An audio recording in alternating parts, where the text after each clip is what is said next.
Bueno, pues nuevamente otro capítulo y vamos a ver, ya hoy ya va quedando poco. Bueno, no sé por dónde empezar, si ves dos o tres temillas que había aquí. Bueno, uno era el plano del Ebro, sí, me lo he traído. Y otro es, ¿por qué se opta esta vez? Ya sabéis que la otra vez cuando se recupera Aragón, ¿no? Se recupera ya Belchite y ya se empieza a recuperar Caspe y todo el Consejo de Aragón, que había sido la comunidad anarquista, pues todo eso lo van conquistando los nacionales, ¿no? E incluso vimos que atravesaron el Ebro y van a llegar hasta Lérida, ¿no?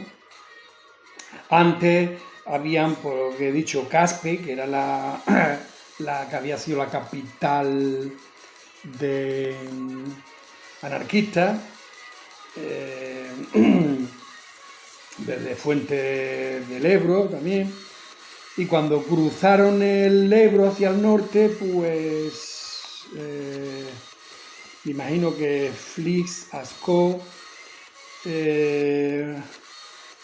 Fraga, si lo dije, y llegan hasta Lérida. Bueno, y entonces aquí corta y dan la orden de que en ese momento dijimos que no querían acercarse muy hacia el norte, hacia la frontera de Francia, con ejército extranjero como son la CTV italiana, por temor a que como los italianos siempre han sido enemigos de franceses, siempre han pugnado por la hegemonía del Mediterráneo, pues entonces pensó mejor de dirigirse al Levante. Pero cuando empezó la campaña del Levante, que tomaron Sagunto, pues de momento fue cuando ya entran en la jugada del Ebro, ¿no? Entre Fallón y Mequinenza, y se meten en el Ebro. Entonces, después de los 4 meses de la batalla del Ebro, que la vuelve a reconquistar los nacionalistas de Franco, entonces cualquiera hubiese pensado que iban a volver otra vez a la orden de antes, ¿no? De volver al Levante, ¿no? A seguir por Sagunto, que ya estaba muy cerca de Valencia y eso. Y no, y sin embargo esta vez sí deciden tomar Cataluña. Entonces, ¿el por qué ahora? Pues casi muy fácil, porque ahora el ambiente europeo, no sé, lo llegué a decir ayer, pero no sé si lo volvemos a decir, el ambiente europeo, ha habido una conferencia en Múnich con Hitler y con los mandamases de Inglaterra, no sé si es Chamberlain, sí, creo que Chamberlain, Francia, Portugal también, y al final no se han opuesto a que Hitler se va a anexionar una ciudad de los Sudetes, que hay muchos alemanes en Checoslovaquia, y no le han puesto ninguna pega. O sea, que hay un ambiente medio de relajación. Los ingleses y franceses, con tal de que haya paz, pues van tragando por todo, ¿no? Por todo lo que haga Hitler. Entonces, pues Franco ve y dice, pues bueno, como esta gente está en plan tranquilo, pues vamos a tirar y ya limpio la era de Cataluña. Porque no hay que recordar que fue la gran resistencia al principio del golpe, ¿no? Fue la primera que resiste y que no cae y que vence. Bueno, pues entonces, dicho esto, voy a enseñar un momento a ver si podemos ver algo del plano. del planito. Sí. No se ve mucho.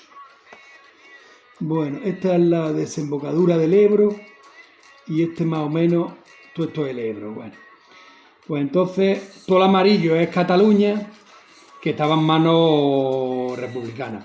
Esta es Amposta, donde hacen la maniobra de distracción, donde se juegan ahí una brigada internacional que se la cargan entera, 800 hombres. Y Mequinenza es este, y Fallón, me parece que lo he puesto yo por aquí, no sé si se ve bien ahí.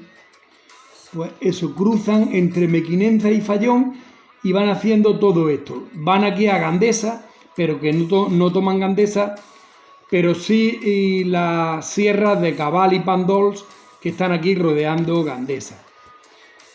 Y pues ya está. Aquí, para ver un poco más de esto que tengo aquí, pues Belchite, Quinto y Codo. Y Zaragoza, que está aquí, para tener un poco la idea de eso, de la batalla del Ebro.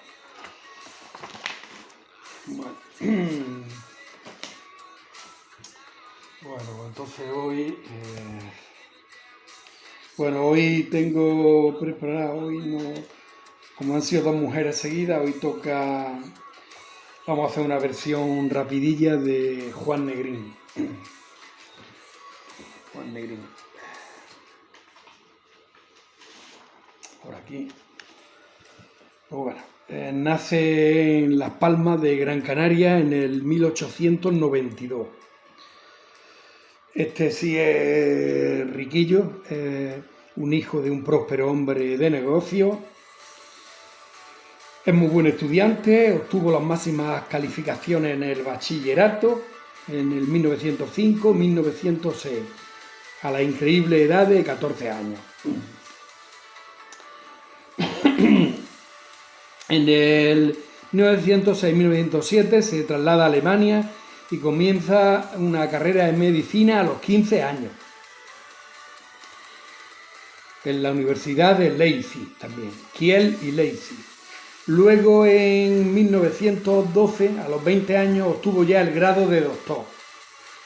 En la Gran Guerra del 1914, pues asume muchas más responsabilidades y le dan una oportunidad que la aprovecha, ¿no? Se convierte en también un gran políglota, habla inglés, alemán y francés, traduce del francés al alemán y, en fin. El 21 de julio de 1914 se casa con María Fidelman-Brodsky, pianista e hija de una familia acomodada de rusos exiliados que vivían en Holanda, o sea, serían rusos blancos, ¿no? De los zaristas, de los zares.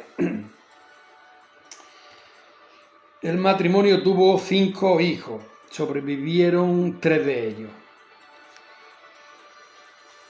En 1916 se incorpora al Laboratorio de Fisiología General en Madrid,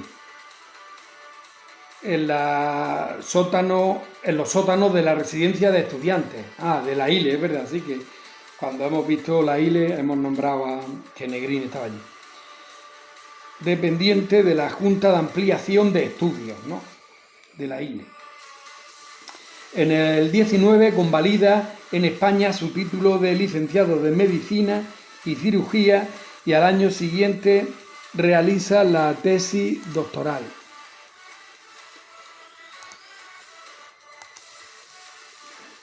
Que fue publicada con el título El tono vascular y el mecanismo de la acción vasotónica del splácnico.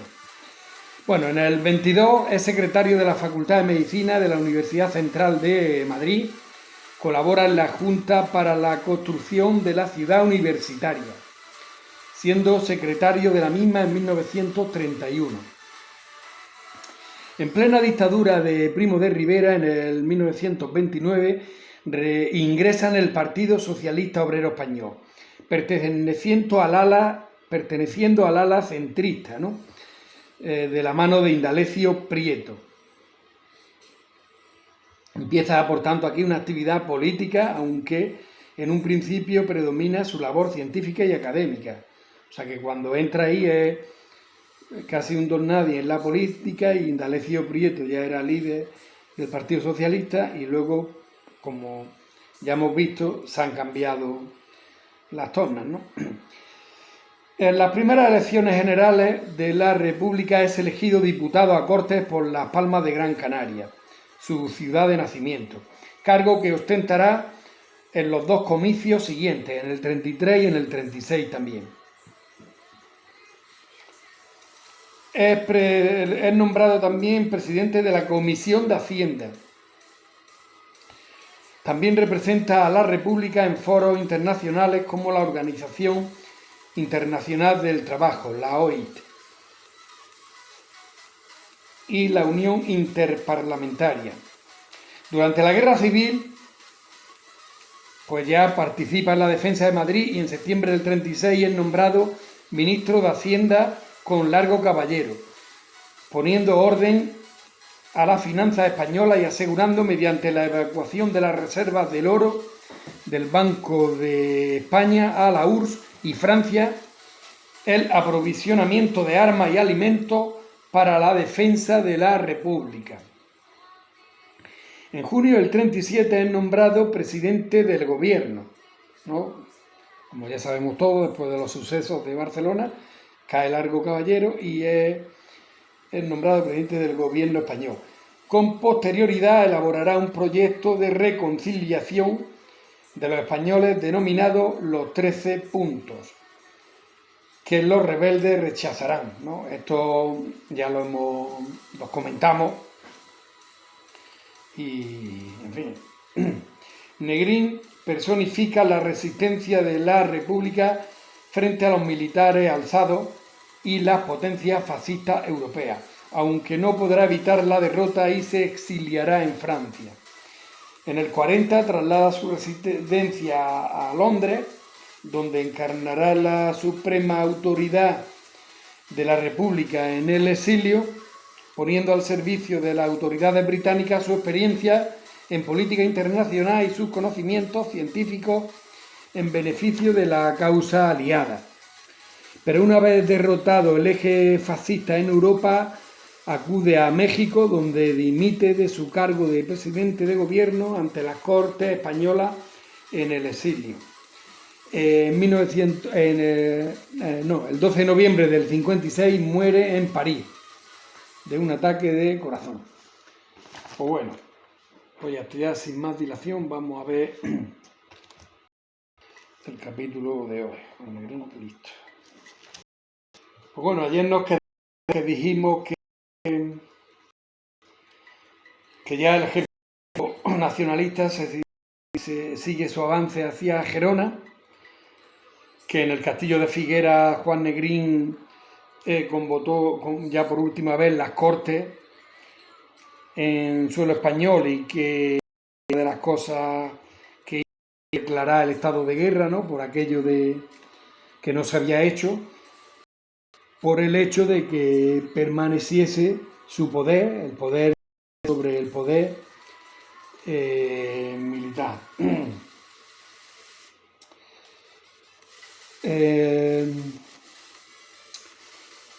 Pues bueno, los nacionales avanzaban rápido. El 4 de febrero llegan a Gerona, y una semana después del último pleno de las Cortes llegan a Figueras, ¿no? Figueras está más al norte todavía de Gerona. Bueno, ellos cruzaron el 4 de febrero, el gobierno de la República es cuando cruza la frontera, y en torno a 500.000 personas. El general Rojo pide internarse con el ejército en Francia para, una vez allí, poder volver a utilizarlo en Madrid, volver a Madrid. No sé cómo, vamos, sería en barco, sí, hasta Alicante pero en la frontera le hacen dejar la arma. Pues fue el éxodo más grande Este es el éxodo más grande que se considera en el siglo XX.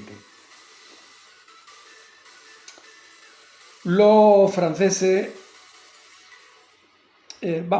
salvaron, o sea, en este éxodo, pues bueno, como dijimos, como hemos dicho, unas 500.000 salvan las vidas, pero a cambio de un sufrimiento continuo, ¿no? Los franceses crearon campos de refugiados 5.000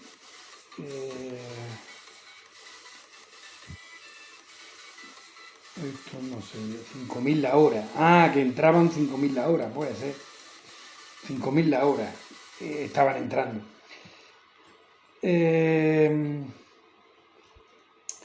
bueno, como digo, los franceses que crearon campos de concentración, no he apuntado aquí nada más, pero bueno, todos sabemos que en las playas, sobre todo, y bueno, y con un trato despectivo por parte de guardias senegaleses, y porque claro, ellos dentro de su población tenían un montón de indígenas, ya más o menos integrados. De segunda clase, diría yo, pero bueno. Vamos a ver. Menorca es sentenciada y se rinde el 9 de febrero del 39. Menorca, porque Menorca es la única isla de las Baleares que ha permanecido del lado republicano. El gobierno en el exilio no puede hacer nada y la España nacional tiene 2/3 del territorio, más Cataluña y más la industria. A la República ya solo le queda Madrid, Valencia, Alicante, Almería, Jaén, Córdoba, Albacete, una cuarta parte de España. Las tropas nacionales llegaron hasta el último puesto fronterizo, creo que es el de Pertús, o Le Pertús es el primer pueblo francés, y ahí pues no sé si es la Junquera. Bueno, hasta el último puesto fronterizo. Cataluña había caído, para los catalanes la guerra había terminado, pero un cuarto de España seguía siendo republicana. Negrín seguía siendo el primer ministro y tenía que volver a España a negociar o a hacer algo, pero Franco no estaba por aceptar ningún acuerdo de paz. Los madrileños lo pasaron mal, se comieron todos los gatos callejeros, asediados por los moros. Estaba gobernado prácticamente por comunistas. Negrín volvió a España e instaló su cuartel general cerca de Alicante, en lo que quedaba de zona republicana. En lo que quedaba de zona republicana aún había 4 cuerpos de ejército, con 500.000 hombres. A ver, tengo que decir, el 27 de febrero Francia y Gran Bretaña reconocen a Franco. Es cuando entonces Azaña dimite desde Francia, dimite de su cargo de presidente de la República. La última quinta fue llamada Colorín Colorado. Esto ya lo habíamos dicho antes, pero posiblemente a lo mejor es que... Pero yo creo que no, que ya la última quinta fue para Cataluña, ya... Porque ahora ya... Esto es lo que yo quería decir el otro día, el hecho de que no se había declarado antes el estado de guerra. El coronel Segismundo Casado creía que la confianza depositada por Negrín a los comunistas era el obstáculo principal para las negociaciones de paz, porque los comunistas quieren seguir a cualquier precio con la guerra, aun sabiendo que Stalin los ha abandonado. Casado ¿no? Segismundo Casado, que era un coronel, pues, y Besteiro tenían una especie como un grupo conspirativo que le quería hacer frente ya con Negrín, y los comunistas, pues Casado se junta con Besteiro, que era un alto socialista, habían estado negociando en secreto con representantes de Franco. Negrín, cenando en su cuartel de Alicante, se entera por la radio que Casado ataca al gobierno. Negrín llama por teléfono a Casado y este le dijo que se había rebelado. Reitera a Casado que resistir, pero este le dijo que se habían rebelado. Por tanto, este es el famoso golpe, otro golpe de Estado, bueno, golpe de Estado, lo de mayo aquello fue guerra civil republicana. Esto es un golpe de Estado, un golpe a la República. Este coronel da un golpe y se hace como con el mando, con la Junta de Defensa de Madrid, que allí ya, como está declarado el estado de guerra, él es la máxima autoridad. Allí ya Negrín no manda nada. Ahí ya fue el fin. Como los ministros hacían las maletas, y Cisneros, que como sabéis Cisneros era el alto mando de la aviación republicana, pues fue en busca de los aviones. Al mismo tiempo empezaron los tiroteos en Madrid, que prácticamente duraron 2 semanas, 40 o 500 personas mueren, ya no hay espíritu de no pasarán, o sea que los nacionalistas que estaban allí para entrar, pero como entre ellos se estaban matando, pues decidieron dejarlo. A ver, tengo yo aquí otra notita. Bueno, esto al mismo tiempo, Cartagena hay una revuelta también republicana a favor de la paz y otra nacional para conquistar desde dentro, O sea que hay una revolución nacional que quieren conquistar Cartagena y una revuelta republicana dentro de la base naval de Cartagena. Por tanto, el almirante, como ve el follón que hay, amenaza con llevarse la flota a un puerto neutral. El 5 de marzo la flota se va a Túnez, ¿no? Al norte de África. 3 cruceros, 8 destructores y otros menores. Franco dio la orden de desembarcar en Cartagena, aprovechando que no está la flota, y ayuda a la revuelta desde dentro. Pero Cartagena está en manos comunistas, que hunden un buque de 2000 y mueren 1400. Por tanto, un caos en Cartagena. Casado crea en Madrid una junta con Besteiro y Cipriano Mera.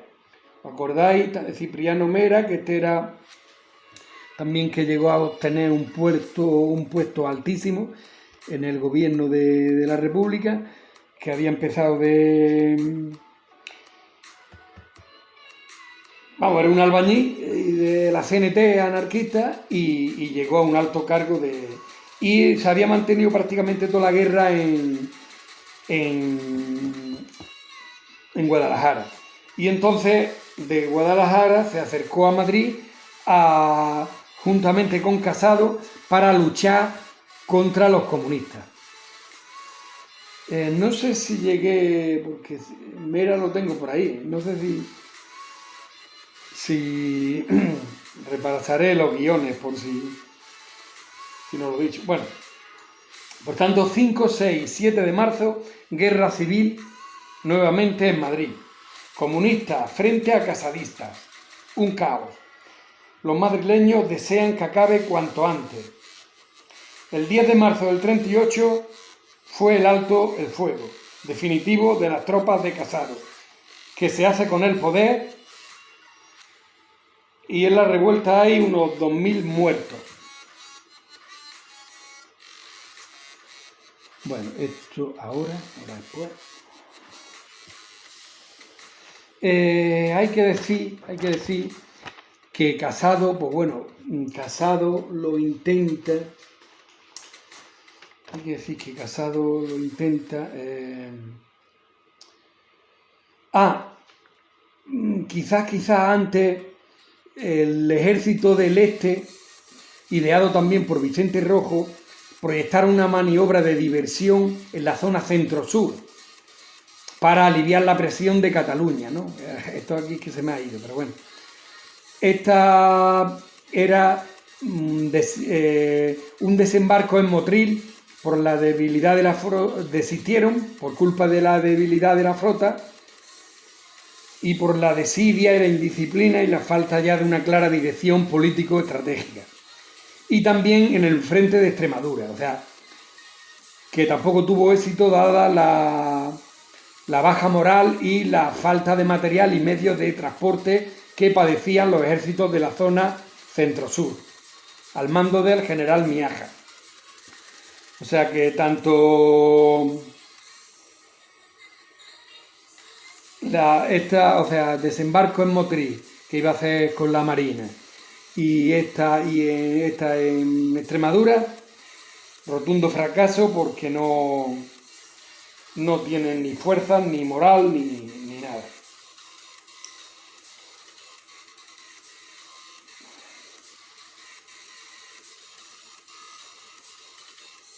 Esto sería repetirlo.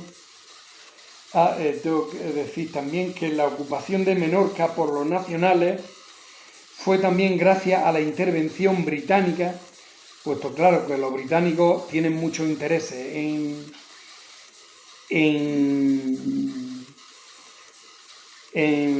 Baleares y en Menorca, la única que se produjo en la Guerra de España, para impedir que la estratégica isla de Menorca, que durante toda la guerra había permanecido bajo soberanía republicana, pudiera caer bajo el dominio italiano o alemán. Y entonces los británicos aquí, como sí les interesaba, pues intervinieron y encima echando una mano al bando sublevado, al bando rebelde, pero para sus intereses, ¿no? El gobierno británico aceptó la propuesta del jefe franquista de la región aérea de las Baleares, Fernando Sartorio, conde de San Luis, para que el barco de la Royal Navy lo trasladara a Mahón y negociara allí la rendición de la isla, a cambio de que las autoridades civiles y militares republicanas pudieran abandonarla bajo protección británica. El gobierno británico puso en marcha la operación sin informar al embajador republicano en Londres, Pablo de Azcárate, ¿no? Que era republicano, lógicamente, pero ya se lo pasaron por el forro. Cuando más tarde se enteró, presentó una protesta formal por haber prestado un buque británico y a un emisario de las autoridades rebeldes españolas. Así pues, en la mañana del 7 de febrero arribaba al puerto de Mahón un crucero de Emboscure con el conde de San Luis a bordo, donde se entrevistó con el gobernador republicano, capitán de navío Luis González de Ubieta, quien, tras intentar infructuosamente contactar con Negrín, aceptó las condiciones de la rendición al día siguiente. A las 5 de la madrugada del 9 de febrero partía de Mahón rumbo a Marsella con 452 refugiados a bordo. Inmediatamente Menorca fue ocupada por los nacionales, sin que participara ningún contingente, ni italiano ni alemán, ¿no? Porque es lo que habían tratado. La intervención británica dio lugar a un acalorado debate en la Cámara de los Comunes el 19 de febrero, durante el cual la oposición laborista acusó al gobierno conservador de Neville Chamberlain de haber comprometido al Reino Unido en favor de Franco. Aquí cada uno va a lo suyo. Al día siguiente, el representante oficioso del general Franco en Londres, el duque de Alba, hizo llegar al secretario del Foreign Office, Lord Halifax, una gratitud del Generalísimo y del Gobierno Nacional por colaborar en reconquistar Menorca.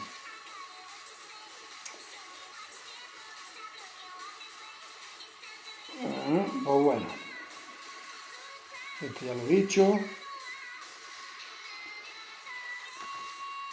Esto es lo de Segismundo Casado, lo hemos dicho. Hay que decir, claro, Segismundo Casado es que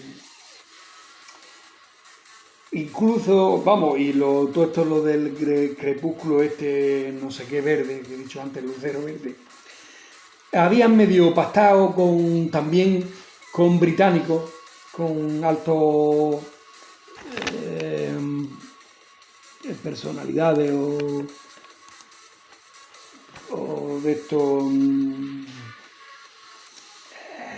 a ver, como embajadores, no, coño, son diplomáticos, con diplomáticos británicos, habían pactado para que intercedieran con Franco en una especie de paz, más que una especie de paz, que sabían que no, pero como que a ellos se les reconociera algo, una especie de abrazo de Vergara, ¿no? Una especie de abrazo de Vergara, que no, aquel que puso fin a la primera guerra carlista, ¿no? Entre Maroto y Espartero, en el cual ellos siguieran en el ejército y se les reconociera su grado, su esto, no sé qué, aunque ahora pasaran al mando de Franco. Más o menos era lo que buscaban eso, pero claro, no estaban en condiciones y Franco mucho menos.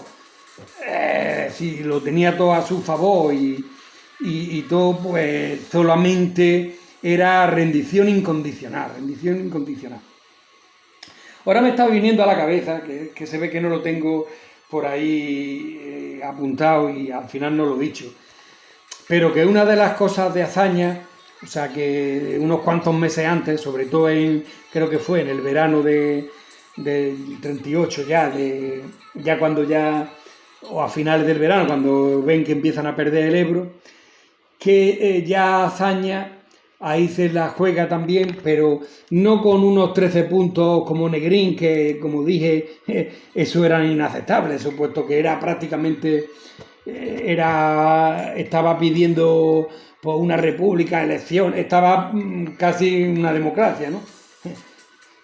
O sea, volver al punto de partida, pero lo que sí hazaña, que tuvo en varios discursos, eran las 3 P, que era paz, piedad y perdón. Paz, perdón y piedad, no sé en el orden que las dijo, las 3 P. O sea que hazaña, después de todo, al final, pues que sí, que al principio, pues eso, todos los conventos de Madrid no valen la vida de un republicano y la inanición de no hacer nada en la primavera del 36 y seguir con su hoja de ruta y ver todo lo que estaba pasando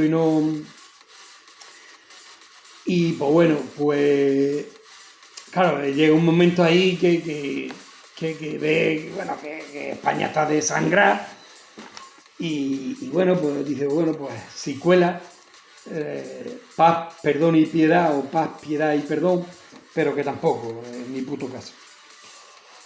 Pues bueno, como ya habíamos dicho, en el momento que ve que Inglaterra y Francia, ¿no? Que son como le llamaban ahí, las democracias occidentales, que bueno, que eso de democracia habría que estudiárselo muy bien, porque las dos tenían unos imperios de cojones, o sea, y las dos hacían genocidios en la India, Inglaterra, y en Egipto y Francia como sabemos, en su protectorado de Marruecos y en Argelia bueno, pero nada, eran los ejemplos de democracia.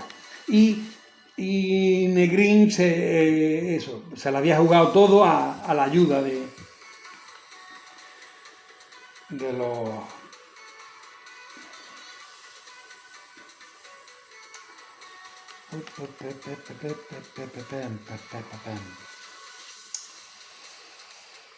Bueno, pues Segismundo Casado, pues eso. Entonces la jugada de Segismundo Casado era esa. Y bueno, y entonces negociaron también, aparte, como digo, con diplomáticos ingleses, con altas personalidades de la quinta columna, que Madrid estaba llena, ¿no? Por supuesto. Pero por mucho que nunca llegaron, o sea, a Franco sí le llegaban las noticias, pero por un oído le entraba, por otro le salía. Y de los que estaban por debajo, como ninguno estaba autorizado, pues nada, lo que esta gente dijera no valía para nada. Lo de Cartagena también lo he dicho, y por tanto se llevan la flota a Túnez. El golpe de Casado, cerca de 2.000 muertos.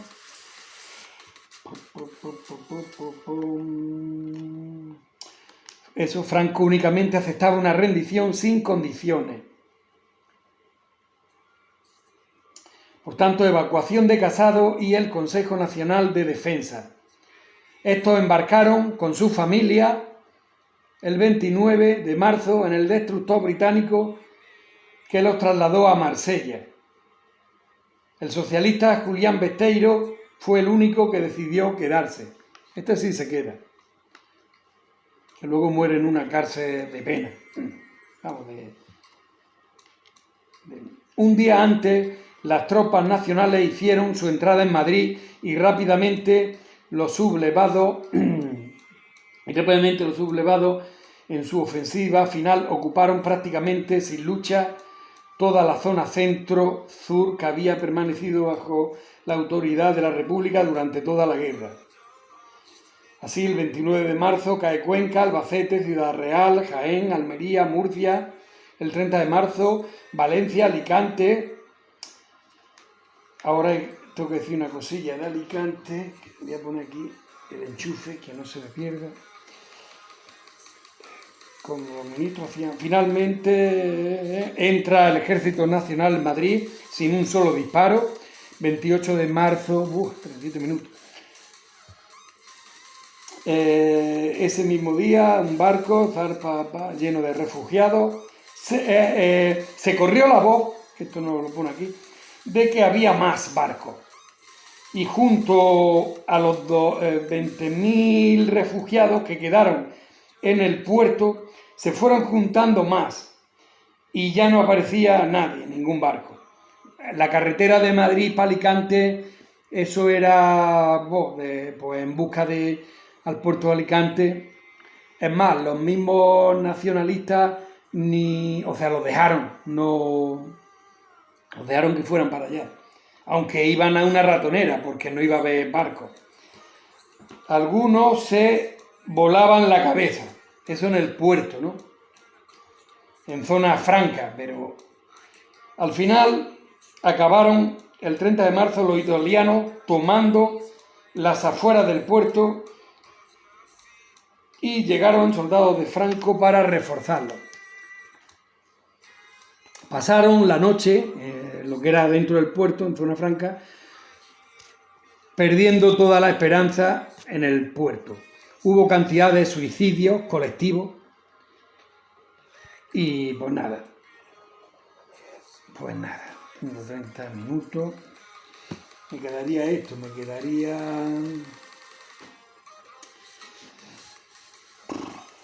de todas maneras tengo que seguir con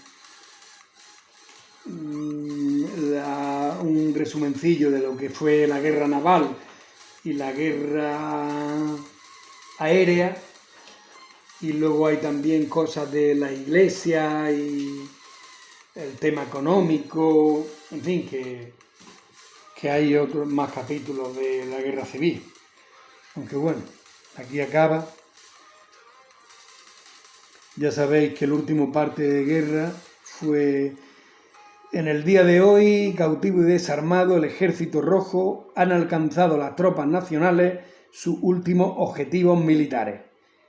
La guerra ha terminado. Burgos, 1 de abril de 1939. Este fue el último parte de guerra del amigo.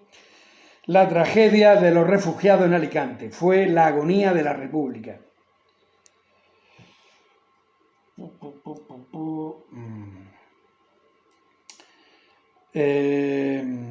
Bueno, esto estamos en 40 minutos. Estamos en 40 minutos, pues nada. Puedo iniciar. Sí, iniciaré, sobre todo falangistas, buscando presos y no llega. Sí. Esto da para más. Esto ya está dicho, la revuelta de Cartagena, esto también. Bendigo de Mar, se van entregando, ya no hay lucha, se entregan pueblos enteros. En Castilla-La Mancha, 26 de marzo, abandonan las trincheras que rodean Madrid, los ejércitos van deponiendo las armas, van llegando los refugiados republicanos a los puestos de Alicante, Almería y Cartagena. Van llegando los refugiados, a los puertos. Casado hace un llamamiento de que habrá barcos para todos. Besteiro y Melchor Rodríguez, persona que detuvo las matanzas de Paracuello, esperan la llegada de las tropas nacionales. 29 de marzo, Cuenca, Guadalajara, Albacete y Jaén van cayendo. Y bueno, como me he colado, pues bueno, entre esto y empieza el franquismo y esto, pues prácticamente, y en aspectos de eso, pues me va a dar para otro capítulo. Así que en un minutillo tachamos y ya está donde estaba un momentito. Espera, aquí estoy acabando. ¿Qué pasa? ¿Qué tal? Nada, estoy finalizando un vídeo. Un minuto. No. No, ya tengo.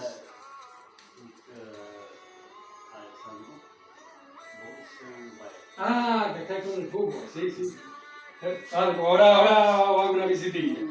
Venga, no pasa nada. Entonces, íbamos. ¿Dónde me había quedado? Me había quedado en diciembre. No, coño, cojones.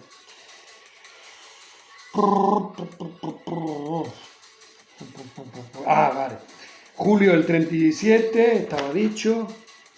Me había quedado febrero del 39. Febrero del 39, pues el 4 de febrero cruzan la frontera el gobierno la noche anterior, último pleno. Esto estaba dicho. Marzo del 39, golpe de Casado junto con Besteiro. En Madrid, enfrentamiento contra comunistas, muere la flota de Levante, se va a Túnez, Franco entra en Cartagena y abandona las trincheras de Madrid, el 1 de abril del 39. 500.000 prisioneros esperando en barco que nunca llegaron a Alicante.